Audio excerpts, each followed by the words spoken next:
এখানে কোনো এসআইআর খাটবে না। হুমকির স্বরে দাবি তৃণমূলের ব্লক সভাপতির।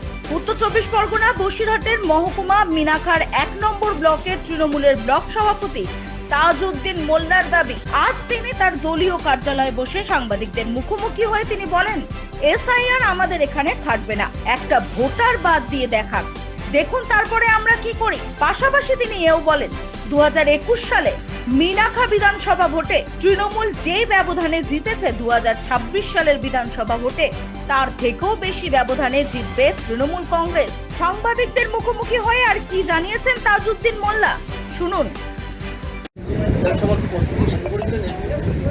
অলরেডি শুরু করে দিয়েছে, 2026 সালের প্রস্তুতি অলরেডি শুরু করে দিয়েছে। এটুকু বলতে পারি 21 সালে বিধানসভায় যা লিড হয়েছিল মিনাকার বিধানসভা থেকে, এবারে 26 সালে এটুকু বলতে পারি তার থেকে বেশি লিড হবে মিনাকার বিধানসভা। সাংগঠনিকভাবে একাধিক জায়গায় দলবদল হয়েছে, একাধিক নতুন মুখ দেখা যাচ্ছে আপনার পাশে। নিশ্চয়ই কতটা বিষয় আশাবাদী?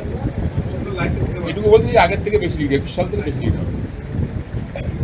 বলছি এসআইআর নিয়ে যে সারা রাজ্যে জুড়ে যেভাবে প্রভাব পড়ছে, তাদের যদি সবচেয়ে যদি এসআইআর হয় তাহলে কি দলের সমস্যা হতে পারে? কোনো কিছু হবে না। এবং আমাদের নেত্রীর মতামত দরকার।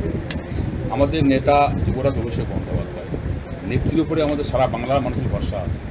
এখানে এসআইআর কোনো কিছু খাটবে না, এবং তার জন্য আমাদের একটা লোককে বাদ দিয়ে দেখা, তারপর দেখো আমরা কী করব।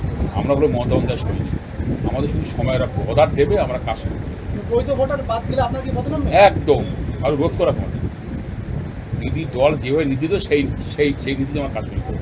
নির্বাচন কমিশন যেটা বলছে যে বেশ কিছু, আমি এখনও বলছি আমাদের নেত্রী মমতা বন্দ্যোপাধ্যায়, আমার নেতা অভিষেক বন্দ্যোপাধ্যায় যা নির্দেশ দেবে সেই নির্দেশে আমরা সৈনিক হিসেবে কাজ করব। এর বেশি আমি কিছু বলতে পারবো না। দীর্ঘ